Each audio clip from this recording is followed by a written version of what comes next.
Welcome to Complete Car, and welcome to what could be one of the most important new cars to arrive in Ireland in 2024. Yes, this is the Dacia Spring, and it is likely to be the cheapest electric car on sale by far when it goes on sale in September. Now, we don't have an exact price yet, but judging on the prices that it's being shown at in Europe and judging on the price that it's being sold at in the UK, the cheapest version could start from as little as €17,000.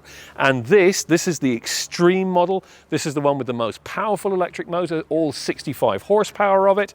This one could still sneak in at under €20,000 or only just slightly more than that. This is going to be a staggeringly affordable car. There's an awful lot to like about this. Now, this is technically the second generation Spring. Underneath, the platform is more or less the same as the original Spring model, which was only sold in left-hand drive in Europe. This one is coming in right-hand drive, of course. The bodywork is all new. In fact, aside from the roof, there isn't a single panel or part shared with the earlier Spring. And it's incredibly lightweight. Even though there's a 26 kilowatt hour battery in there, this car weighs less than a ton. Even this extreme version, this is the most highly equipped model that there is of the Spring. This is still coming in at just under 1 ton in weight. And in fact, the basic 45 horsepower version, the Essential, that actually weighs as little as 950 kilos. Look at these wheels. These are only 15-inch wheels. These are the tiniest wheels you can get on a modern production car, as far as we can tell. It is fabulously underspecified, and I do love that about it. But there's some very, very neat touches going on. I mean, aside from the fact you've got the nice stylish Dacia grille here, which sets off rather nicely the sand beige paintwork. Have a look at this front bumper and front wheel arch.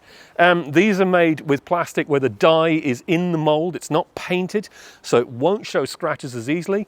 It won't have to be repaired as much. It's a really good, durable, but affordable part. And there's more. You might have noticed this nice little graphic here in the front bumper, which kind of looks like a city street map. That's actually a sticker. That can be swapped out for something else if you like. It is quite a practical car. Now, space in the back seats is not absolutely massive, but there is a good 308 litre boot, and there is an accessory for an underbonnet frunk, which will give you another 35 litres of space. But before we take this Spring out for a test drive, we do need to check out the interior. So there's one way in which the new Dacia Spring is pretty much unique, and that's that it's an electric car that you start with a key. Remember keys? We used to have those for everything. Anyway, inside here, it's actually quite nicely appointed. All versions come with a standard 7-inch digital display here behind the steering wheel, and it's quite a nice, chunky, slightly squared off steering wheel too. It doesn't look and feel too cheap. In fact, nothing in here does. I mean, yes, it's a Dacia, so the plastics are slightly scratchy and a bit on the lower end side compared to what you might get in expensive cars. But what do you expect? You're paying so little to get one of these in the first place. Now, this is a spec'd up one. As I say, this is an extreme. So this gets a 10-inch screen here in the middle of the dashboard, which is your infotainment system. That can be equipped with built-in sat-nav if you like, but I think more people will probably just connect their Android or Apple phones and use the built-in maps on those. You get some nice little air vents here, which in this extreme model get coppered colored detailing. They look good. A nice panel here for the heating, ventilation, and air conditioning, which thankfully uses proper physical switches. There's a little shelf here. There's loads and loads of storage space down here in the center, down around the little flick switch gear selector. Big storage space here, more around the handbrake. Big door bins. In fact, there's around about 32 litres of storage space dotted around the cabin in various areas. So this is still, for a car that's an A-segment car and therefore really quite small, it's actually pretty practical. Now, you do feel that the width is quite narrow. I'm a big guy, so when I'm sitting here at the wheel, the door is right up against my left knee. It'll be right up against my right knee in right-hand drive, of course, and I can feel that this pillar is brushing my shoulder, but it's not too bad. Space in the back is not fantastic. Legroom is a bit tight. If you want to put people in the back, taller drivers and front seat passengers are going to have to be prepared to scooch up. And the steering wheel only adjusts for height, not for reach. So that's an important thing to remember. However, there are some very neat touches, including the fact that it has Dacia's U-clip system, which allows you to buy extra accessories that just clip on and clip off. So you can get extra cup holders, you can get an extra glove box, you can get clip-on lights, and you can get fittings for cameras and phones, and even a mobile phone holder that has a built-in wireless charging pad. So there's all sorts of things you can do to modify and upgrade the interior of your Dacia Spring. It's actually a really, really nice interior environment, I have to say. I do like a car that just kind of does what it says on the tin. It's not trying to be expensive, it's not trying to be premium, it's just trying to give you the stuff you need, and it actually works really, really well. But now we need to head out on the road and see what the Spring's actually like to drive. So what is the Dacia Spring like to drive, and does it have decent usable range? Well, I suspect the answer to that second question is going to depend very much on how and where you drive it, because 26 kilowatt hours is not much of a battery, 225 kilometer range is not much range, but to be honest, in certain circumstances, I think it'll be perfectly adequate.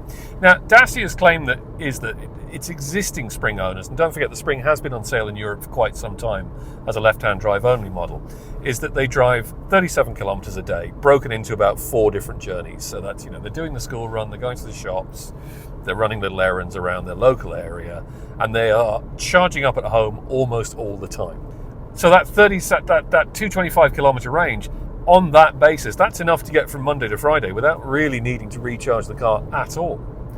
And in fact, as standard, this car only comes with a 7 kilowatt charging system. You have to pay extra to get a 30 kilowatt DC fast charging system, which Dacia says you just don't really need, because even if you plug this thing into a domestic socket, never mind getting a home charging point, all you need is an outside plug. It'll do a full charge in 11 hours. So, plug it in after dinner, it'll be ready early the next morning. That sounds pretty tempting to me, I have to say. It should also be really quite staggeringly efficient if you drive it in the right way. Now, please bear in mind, I'm driving this today on a very pleasant, balmy, warm day in France. We're near Bordeaux. We're just kind of doing a long, lazy loop around the estuary of the River Gironde. I know, poor little me. I have to admit, it's really rather lovely around here. I do like this part of the world a lot. But one of the things that's really important to note about this area is that all of the main roads have an 80 kilometre an hour limit.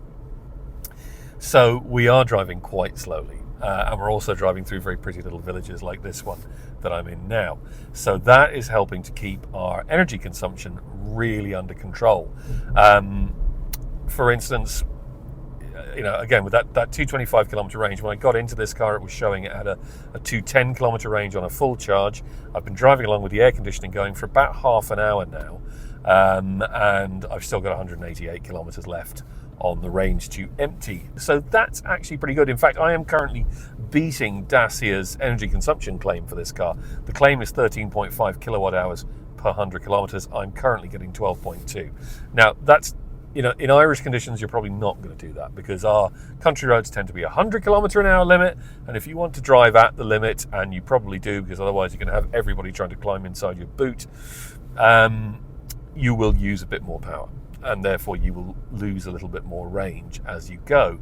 But even so, for the sort of person who doesn't do lots and lots of long journeys, and CSO figures suggest that most Irish drivers drive on average 20 kilometres a day. So in theory, you could get 10 days out of this, out of one charge. This could be an entirely adequate car for most people most of the time. Now, obviously where it will fall down is if you have to, say, make a long motorway journey, because it won't charge very quickly when you need to, and it doesn't have the legs to do those long haul journeys at higher speeds. So that is going to be a limiting factor. And even though it is cheap, certainly it'll be the cheapest electric car on sale when it does finally land in Ireland in September, it's probably still not quite cheap enough for most people to think of it as, just a second car, just an urban and very slightly extra urban runaround.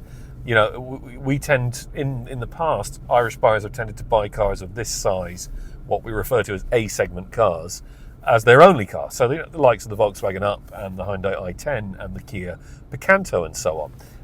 Small cars designed primarily for urban city driving, but we use them as all-rounders. And generally speaking, they are quite capable at doing that. But again, the limiting factor here is going to be, can you do those longer journeys when you need to? And you might not be able to. But I have to say, I do kind of love this car. I love the fact that it's about as little car as you can as you can feasibly get away with. Really, it's the kind of car Smart should be building instead of a whole bunch of slightly pointless, big, heavy crossovers. It's tiny, it's light, as I've said, it's under a ton, down to as little as 950 kilos, depending on the model. And so this 65 horsepower electric motor, I mean, it's a long, long way from being powerful in any sense, and it only has about 115 newton meters of torque as well. So 0 to 100 kilometers an hour takes, wait for it, 13.7 seconds. And actually, if you went for the incredibly basic 45 horsepower model, you'd be sitting here for nearly 20 seconds getting up to 100 kilometers an hour. But that's the point. You probably won't. You're probably driving this in and out of town, in and around your local village, on relatively low speed country roads like these. And so you won't be burning through that battery much, and you won't feel the lack of power very much. Now, with those small 15-inch wheels, it really does ride rather beautifully. Very big speed bumps can kind of upset it a bit. You might have noticed a bit of that further back in that village we were just in. But it's actually very, very comfortable, very, very smooth. Refinement actually isn't too bad. There's a good bit of wind noise around the doors and the door mirrors, but road noise is kept well under control, so that's nice. The steering is more approximate than it is accurate. It's very, very light, very, very low geared, very, very much aimed at those, inner city quick maneuvers. It does have a very tight turning circle, which is good. It's just a car that I really like because it just, like I say, it's minimalist. It doesn't try to be sporty. It doesn't try to be posh. It doesn't try to be anything you don't need. In fact, it's about as purely functional a vehicle as you can buy. It's just enough space for 4 people. A bit tight on that basis, I must admit. It's got just about a big enough boot to be useful, and in fact, if you fold down the back seat, you've got 1,000 litres to play with. You can dress up the interior if you want, or you can just leave it really, really plain and simple. You don't even have to have the big touchscreen, because you can download a Dacia app for your phone and get a clamp that holds your phone here on the dashboard, and then everything just kind of works together. So that's all very sensible. That's all very minimalist. That's all really good. And it should be arrestingly cheap to buy too.